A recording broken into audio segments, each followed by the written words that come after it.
Calabasa River Picnic Ground, Gabalton, Nueva Ecija. Tara, biyahe tayo. Sure ako napadaan ito sa mga FYP nyo sa TikTok.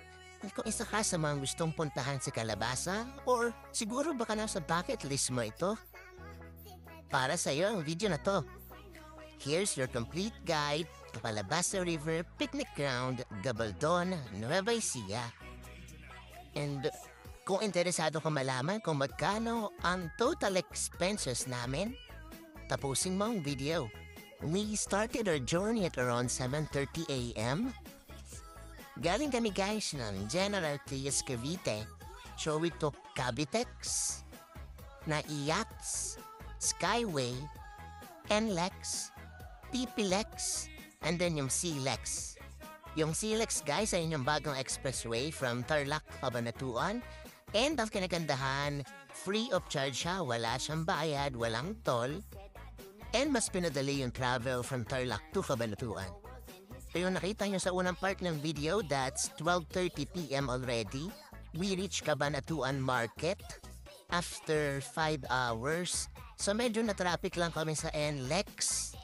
And then the rest is smooth sailing na. After namin mamalengke, dumiretso na kami kaagad sa Calabasa.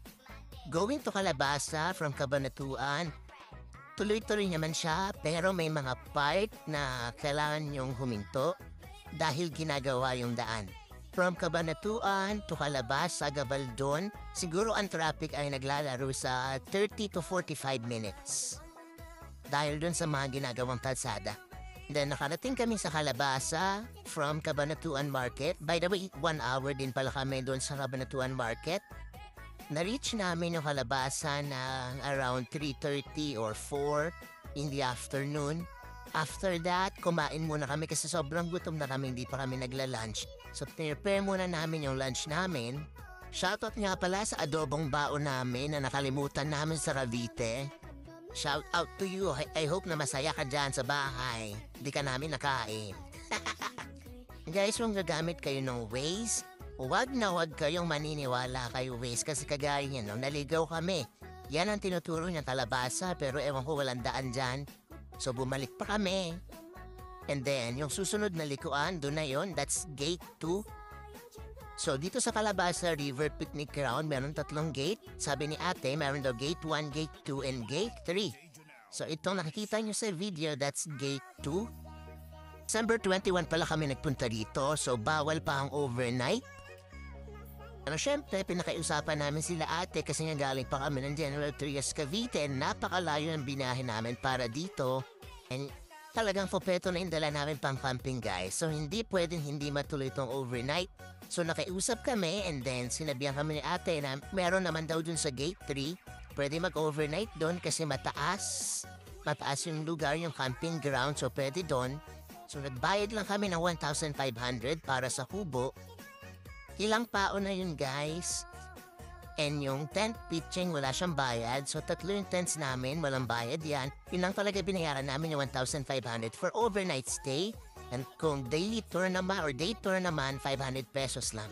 Ayan, makikita niya, nag-setup na kami ng tent niya. So, 3 sa amin nag-setup ng tent. And then yung 2 namin kasama, nag-prepare ng dinner namin. Yang liempo at yung inihaw na chicken na ilang beses nalaglag sa sand. Pero dahil wala na kami ibang ulam na dala, no choice kundi hugasan at gawa ng paraan at iihaw na lang ulit. Yan yung tent namin na ginawa guys. Guys, first time namin to mag-DIY camping, so huwag nyo kaming husgahan kung ano yung tsura ng mga tent na yan kasi kung ano lang yung masetup namin yun na yun. Ayaw na rin gumalaw ng mga katawan namin sa totoo lang dahil napagod sa traffic, napagod sa biyahe. Yung mga ulam namin, meron kaming inihaw na bangus, beef steak, inihaw na chicken, and liempo. And then kinagabihan nga, nagpa-setup na kami nitong bonfire. Yung bonfire nila guys, 300 pesos.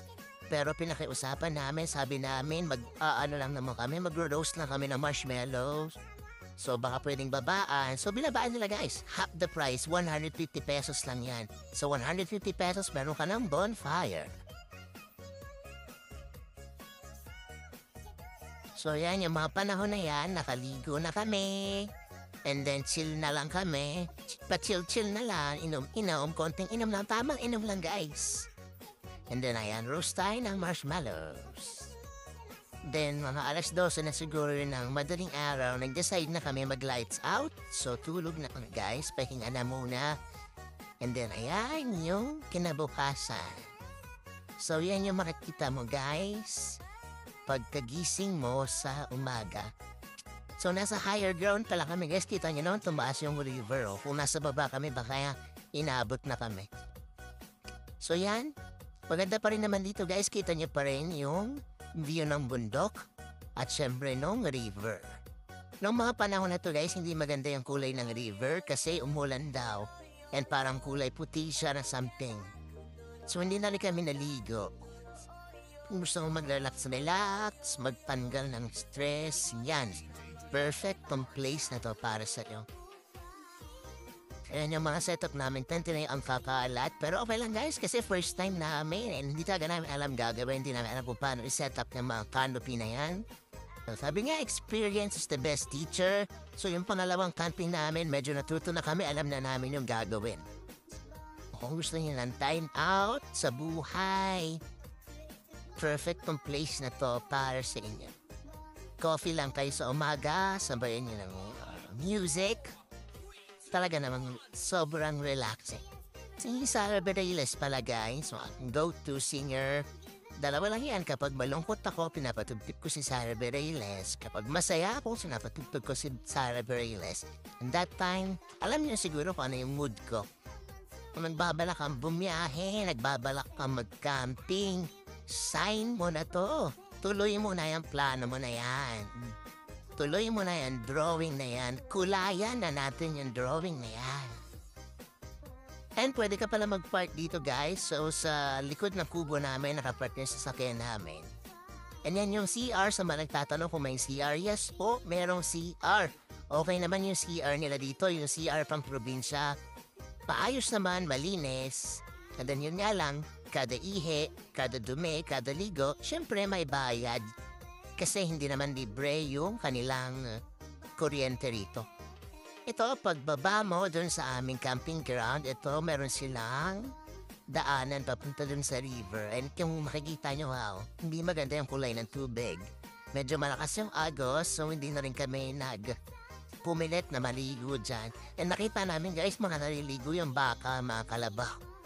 So hindi na talaga kami naligo dyan, hanap na kami ng ibang liguan.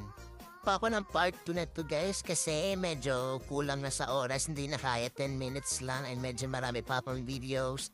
Doon makikita niyo po sa kami naligo, yung mga side trips namin. Nagpunta pa kami guys ng Dingalan, Aurora, Dinalupian River, and dun sa Batis ni Vice. So ito yung morning breakfast namin. Sausage, hot dogs, eggs, tinapay. Ano ito nga guys, so sobrang blessed namin kasi narita ba kami ng eagle. Hindi ko nga sure kung eagle talaga to, pero napakalaking ibon niya guys. And makikita niya naman, oh, sobrang taas ng lipad niya. And ito na yung umagahan. Nag-uumpisa ng lumakas yung hangin. Nung una kala namin kaya pa namin tiisin, pero after 30 minutes, hindi na talaga kaya. So, nag-empake na kami guys. Tinupi na namin yung mga canopy namin, yung mga tents. And tamang-tama yung desisyon namin kasi sobra na ang lakas ng hangin.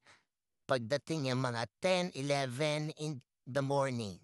And ang balita namin guys, lahat ng guests ng Kalabasa, pagdating ng hapon, lumabas na sa Kalabasa kasi hindi na nila nakaya yung hangin. Yung hangin guys, hindi lang siya basta-basta hangin, may kasama siyang buhangin. Kasi uso ang mining dito, kaya pag humangin, hindi lang basta hangin, buhangin talaga yung hahampas sa'yo. So follow for part 2!